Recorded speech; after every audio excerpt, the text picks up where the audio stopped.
नमस्ते बच्चों। आज हम कक्षा 7 विषय हिंदी पाठ्य पुस्तक वसंत के अध्याय 15 नीलकंठ रेखा चित्र का अध्ययन करेंगे। बच्चों, आप यहाँ पर इस चित्र में एक सुंदर नीली गर्दन वाले मोर का चित्र देख रहे हैं। इस पाठ में हम ऐसे ही एक मोर का अध्ययन करेंगे जिसका नाम नीलकंठ है। मेरा नाम ब्रिजसुंदर शर्मा और मेरे साथ अरुणा अरोड़ा। तो आइए बच्चों, हम पाठ का अध्ययन शुरू करते हैं। पाठ का सार। प्रस्तुत पाठ महादेवी वर्मा द्वारा लिखित एक रेखा चित्र है।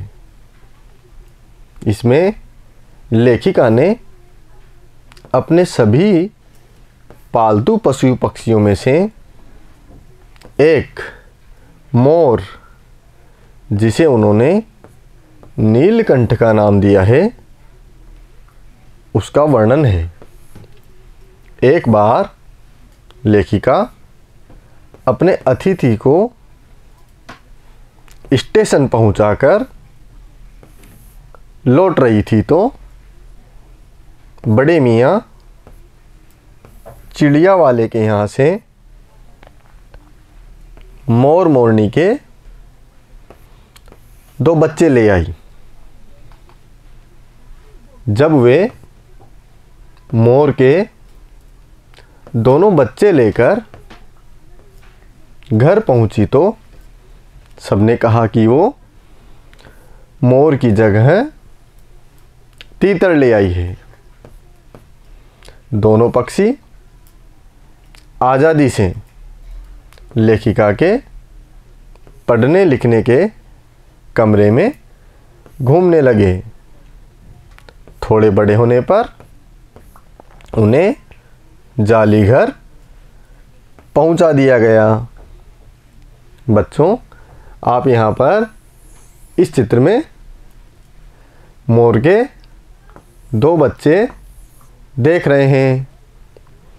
ये बच्चे देखने में तीतर की जैसे दिखाई देते हैं और इसीलिए जब लेखिका इनको लेकर अपने घर पहुंची तो सबने कहा कि तुम मोर की जगह तीतर ले आई हो। परंतु लेखिका ने उनकी बात पर विश्वास नहीं किया और उन्हें अपने पढ़ने लिखने के कमरे में खेलने कूदने दिया। जब वो बच्चे थोड़ा बड़ा हुए तो उनको लेखिका ने जाली घर पहुंचा दिया। आगे बढ़ते हैं।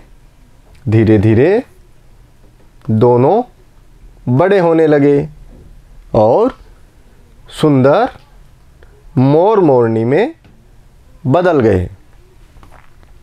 मोर के सिर की कलगी बड़ी और चमकीली हो गई थी। चोंच नुकीली हो गई थी।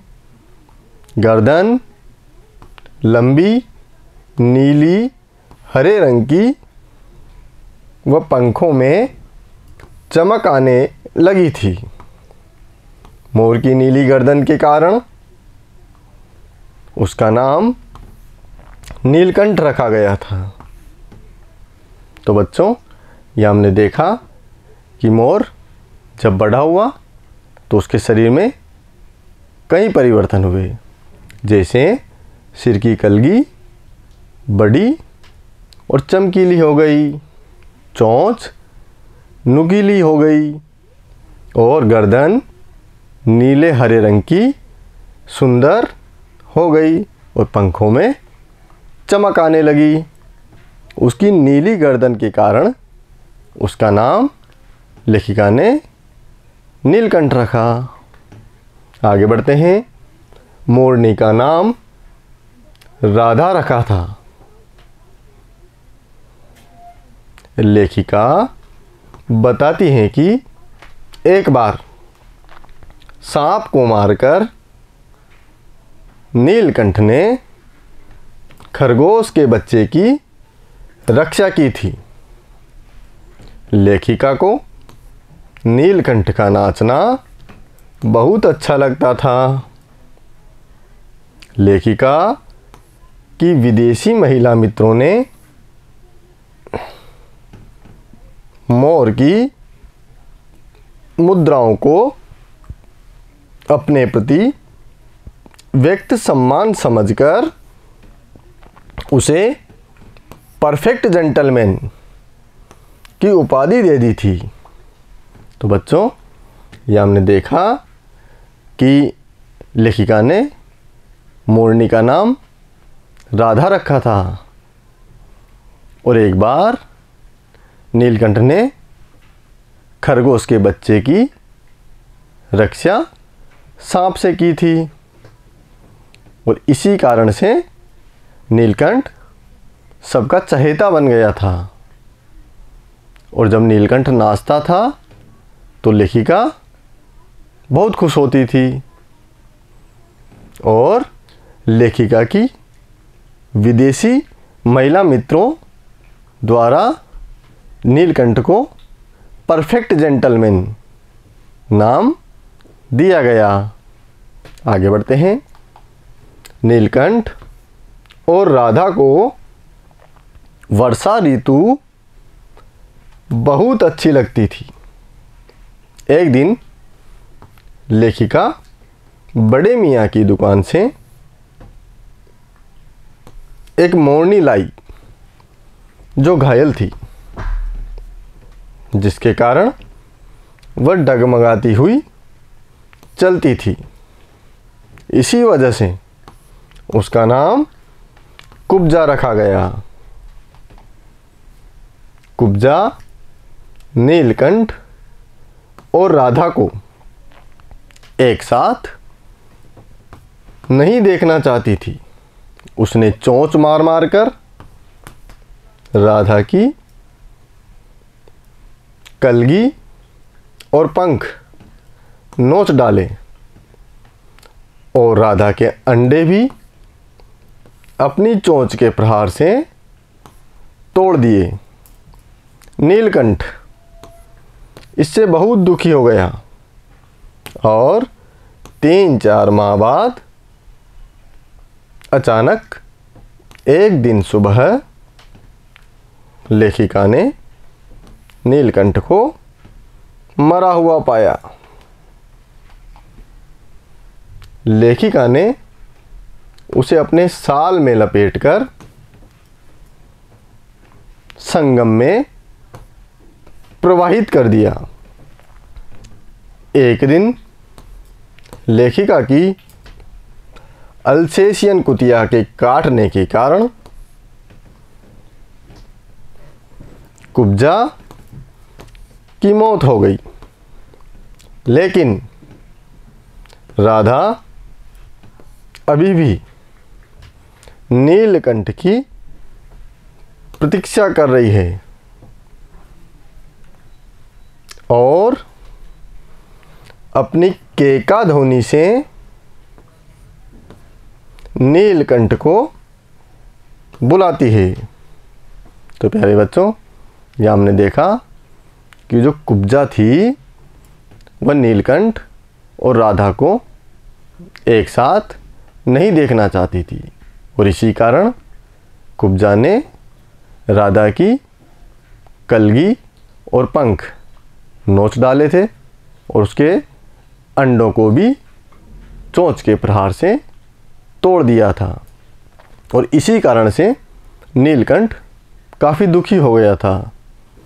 कुछ समय बाद नीलकंठ मर गया तो लेखिका ने अपने साल में लपेटकर नीलकंठ को संगम में बहा दिया और फिर एक दिन लेखिका की कुतिया ने कुब्जा को काट लिया, जिसके कारण कुब्जा की भी मौत हो गई और फिर राधा अकेली ही नीलकंठ का इंतज़ार करती रही और अब भी राधा अपनी केका ध्वनि से नीलकंठ को पुकारती रहती है। तो प्यारे बच्चों, इस प्रकार से हमने यहाँ पर इस पाठ का अध्ययन किया। अब हम पाठ से संबंधित कठिन शब्दों के अर्थ देखेंगे। शब्दार्थ।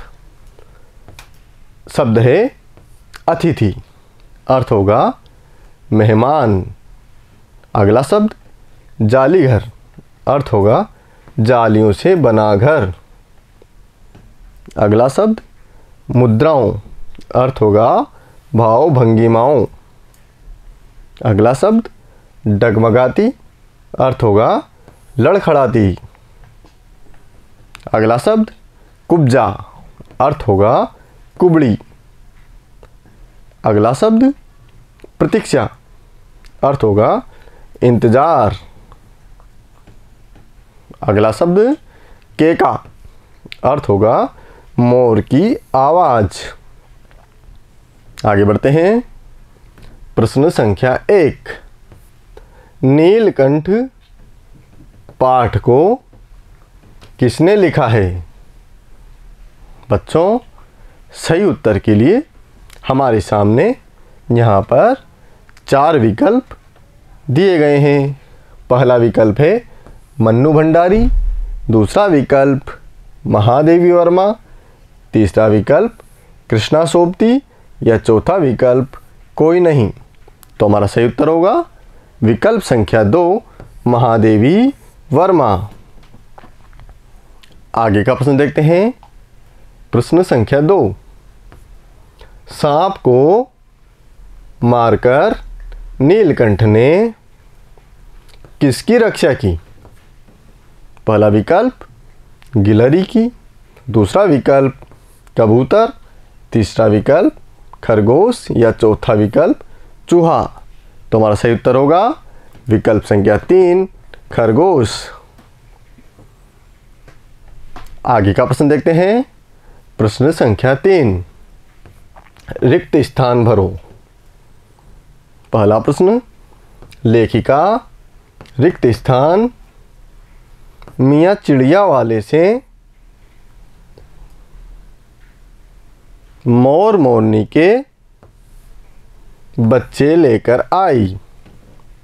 पहला विकल्प छोटे या दूसरा विकल्प बड़े। तो हमारा सही उत्तर होगा बड़े। लेखिका बड़े मियाँ चिड़िया वाले से मोर मोरनी के बच्चे लेकर आई। आगे बढ़ते हैं। दूसरा प्रश्न, नीलकंठ और राधा को रिक्त स्थान ऋतु बहुत अच्छी लगती थी। पहला विकल्प सर्दी या दूसरा विकल्प वर्षा। तो हमारा सही उत्तर होगा वर्षा। नीलकंठ और राधा को वर्षा ऋतु बहुत अच्छी लगती थी। तीसरा प्रश्न, कुब्जा मोरनी रिक्त स्थान हुई चलती थी। पहला विकल्प डगमगाती या दूसरा विकल्प इतराती।